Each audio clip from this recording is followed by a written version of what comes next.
Ay, Nambal taon sila. Dito na sa uban.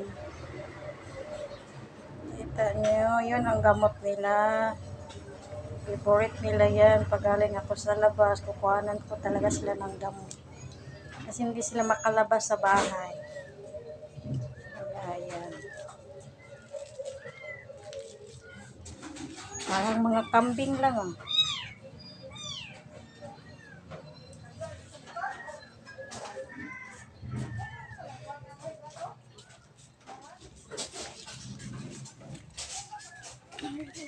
Teka.